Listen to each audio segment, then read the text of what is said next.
Serial में आने वाला एक नया ट्विस्ट। जी हाँ, अब यशदीप अनुपमा का बनने वाला है सहारा। इस मुश्किल घड़ी में यशदीप अनुपमा को सहारा और हिम्मत देते हुए नजर आने वाला है। अब जब अनुज और अनुपमा आमने सामने आ ही गए हैं तो अनुपमा को बहुत ज़्यादा शौक लग गया है और अनुपमा की बहुत ज़्यादा हालत ख़राब हो गई है। उसको वही सारी पुरानी बातें याद आ रही हैं कि कैसे अनुज ने उसको इतने सारे इल्ज़ाम लगाए थे और कैसे छोटी ने उससे इतनी बुरी बुरी बातें कही थी जिससे उसका दिल चूर चूर हो गया था। यहाँ पर यशदीप अनुपमा को शांत करने की कोशिश करता है और उसको घर ले जाता है। हाँ, यशदीप कहता है कि अब आप चिंता मत कीजिए, अब आप अपने परिवार के साथ हैं, अपने घर पर हैं।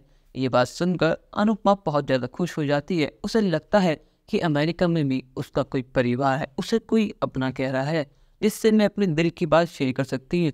और वो ये सुनकर यशदीप को गले लगाकर रोने लगती है। रोते रोते अनुपमा यशदीप को सब बताने वाली है कि अनुज उसके कौन लगते हैं, छोटी अनु आखिर है कौन, और उसने अपना परिवार क्यों छोड़ दिया था 5 साल पहले इंडिया में, और वह इस 5 सालों में कहाँ रही थी। यशदीप को ये सब बहुत ज़्यादा ऑकवर्ड लगता है कि अनुपमा जी ने उसे एकदम गले लगा दिया, पर लेकिन वो यहाँ पे शेड्यूल समझता है कि अनुपमा जी बहुत ज़्यादा टूटी हुई है और यहाँ पर अनुपमा के सर पर हाथ रख के उन्हें शांत करने की कोशिश करता है कि अनुपमा जी अब शांत हो जाइए, अभी आप बहुत ज़्यादा बेचैन हैं। फिर लेकिन अनुपमा यशदीप को बताती है कि अनुज मेरे पति हैं जिनको मैंने 5 साल पहले डिवोर्स दे दिया था और मेरी एक बेटी भी है छोटी अनु। मैंने 5 साल पहले अपने सारे रिश्ते सब तोड़ दिए थे और जाके एक अहमदाबाद की गली में रहने लगी थी। जब बीजी यानी यशदीप की मम्मी ये सब देखती है तो उन्हें बहुत ज़्यादा बुरा लगता है अनु की हालत देखकर कि भगवान अनुपमा को इस तरह दुख क्यों देता है। पर लेकिन जी कहीं ना कहीं ये देखकर भी खुश हैं कि अनुपमा ने यशदीप को गले लगा लिया है। बीजी को अनुपमा में अपनी बहू देखने लगी है। वो चाहती हैं कि यशदीप और अनुपमा की शादी हो जाए। बीजी चाहती है कि उनके बेटे यशदीप का अधूरा प्यार अब पूरा हो जाए, क्योंकि यशदीप ने भी अपनी पूरी जिंदगी अकेले बिता दी है और अनुपमा से अच्छा जीवन साथी उसे नहीं मिल सकता।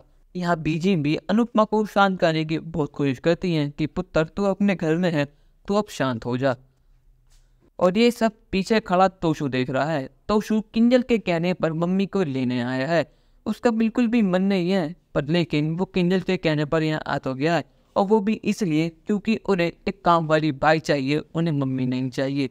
उन्हें अनुपमा इसलिए चाहिए ताकि वो उनका घर संभाल सके, घर का सारा काम कर सके और उनकी बच्ची की देखभाल कर सके। किंजल और तोशु दोनों ही अपना फायदा देख रहे हैं, उन्हें अनुपमा की हालत से कोई भी मतलब नहीं है। और जब उसे पता लग गया है कि अनुज और अनुपमा की हालत बहुत ज़्यादा नाजुक है और मम्मी बिल्कुल टूट चुकी हैं, तो इससे अच्छा मौका और कोई नहीं हो सकता। अगर उसने ये मौका जाने दिया तो ये मौका ज़िंदगी में उसे कभी नहीं मिलेगा। वहाँ वो अनुपमा से पूछने वाला है कि आपको अनुज याद नहीं करते क्या? अनुज यही रहती है न्यूयॉर्क में, आप उससे आज तक मिली नहीं क्या? ये बात सुनकर अनुपमा और ज़्यादा रोने लगती है। तो वो कहता है मम्मी आप हमारे संग चलिए, आप किस तरह घर क्यों रहेंगे? जब आपका परिवार आपके साथ है तो आप किसी और के यहाँ किसी और घर में क्यों रहेंगी?